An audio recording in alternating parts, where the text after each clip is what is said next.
the United Kingdom isn't exactly having its finest hour right now. Despite some brighter spots in recent months, like a slight uptick in growth toward the end of last year, the British economy remains sluggish, with low productivity dragging everything down. Debt interest payments have soared to levels not seen in decades, and the big concern is that there's little on the horizon to suggest a real turnaround.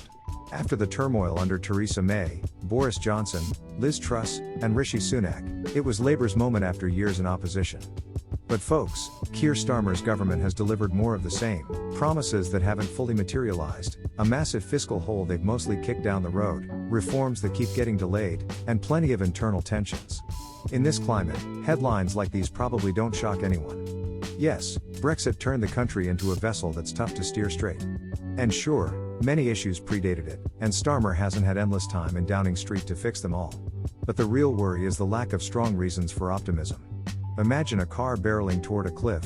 If it breaks, there's a chance it stops. But here, it feels like the pedals to the metal, full speed ahead. Don't buy it?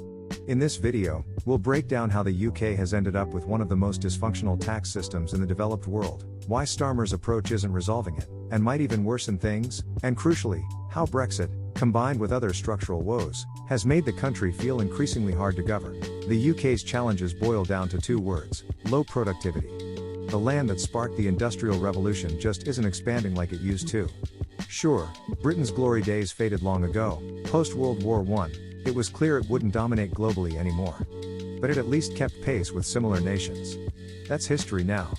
Check this out. From 1995 to 2007, UK productivity, GDP per hour worked, saw the second biggest surge in the G7, trailing just behind the United States by a hair.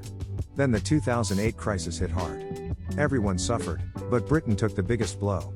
In the following years, annual productivity growth plummeted from around 2.1% to just 0.4%, 5 times slower, while most countries have their rates. France hit 0.4% too, but started lower. Italy slowed dramatically, but using that as a benchmark is hardly comforting. It's like diagnosing a broken engine but not explaining why. For the UK, 3 key factors stand out, and they tie directly to governance failures. You know the saying, from those muds, these puddles. The 2008 crisis started in finance, spreading to housing and beyond. But finance was the epicenter. And what was one of Britain's powerhouse sectors? Finance.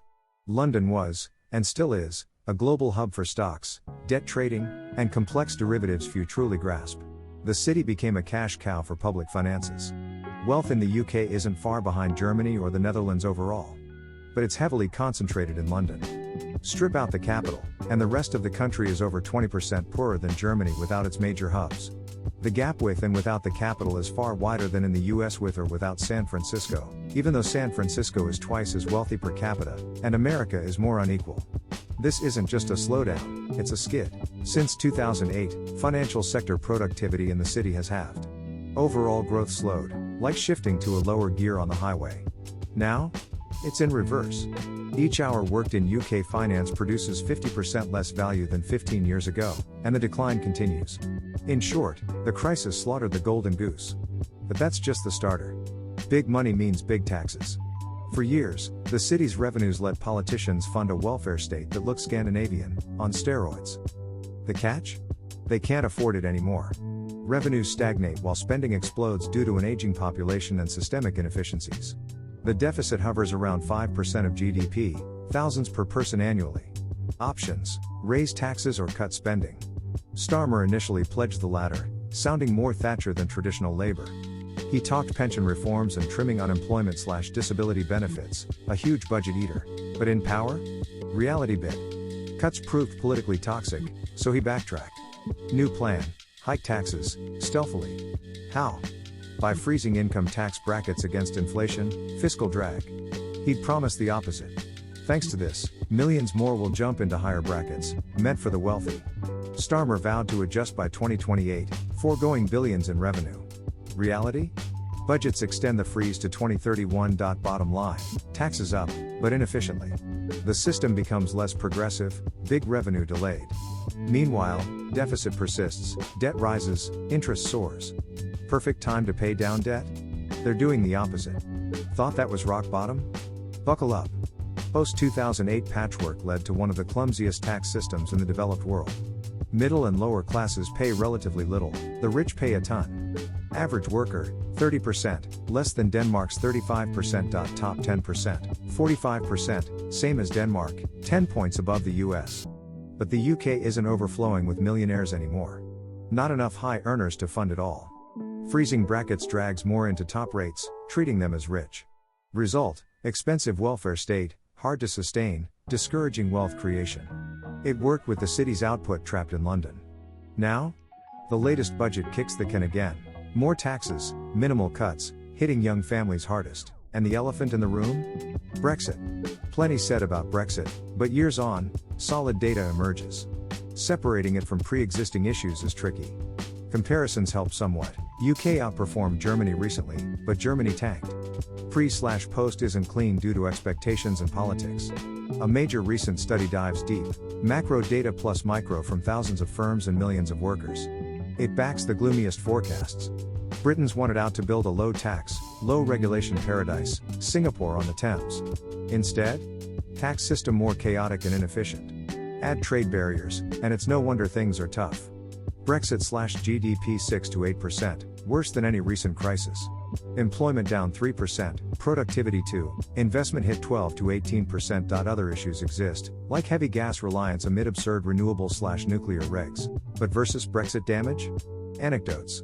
Effects kicked in from the 2016 referendum, accelerating post-2020. Key harm. Biggest, most productive firms most exposed. Large chains or telcos vulnerable, local shops less so. Result, capital and labor shifted to less productive, geopolitically sheltered firms, bad long term. Top firms innovate and invest, Brexit starved them, wasting resources elsewhere. Normally, capital flows to efficient firms. Post-referendum? Opposite for exposed ones. Pre-2016, productivity dips similar across groups. After? Sheltered fell minimally, exposed plunged 12 times harder. Macro estimates align with micro, except investment, where macro shows worse. Micro misses indirect effects, like supply chain knock-ons. In sum, UK leaned heavily on London's finance. It cratered post-crisis, no recovery, widening the budget black hole. Fix attempts failed, Starmer seems resigned. Cabinet clashes persist, especially with the Treasury Secretary flip-flopping on reforms. Brexit and aftermath haven't helped investment amid uncertainty. The irony? Brexit stemmed partly from immigration resentment. Some naively eyed deep reforms. But honestly, that wasn't most voters' top priority. Yet Brexit didn't curb immigration, it surged non-EU inflows, from India, Pakistan, etc. EU tap closed, others open wide. Natives emigrating more, latest data cautious due to new methods. Discontent so high, Labour's crafting ultra-restrictive laws that'd make Europe's new right blush. Of course, fixating on migration lets economic woes pile up. But now, over to you. Do you think Starmer's government will grip the wheel and tackle the fiscal mess, even if it costs elections? Were you aware Brexit's hit was this severe? How do you see the UK's next decade? Drop your thoughts in the comments. Remember, here at Personal Economics, we drop new videos weekly, so subscribe if you haven't, to catch them all. If you like this, hit like, and see you next time. Cheers.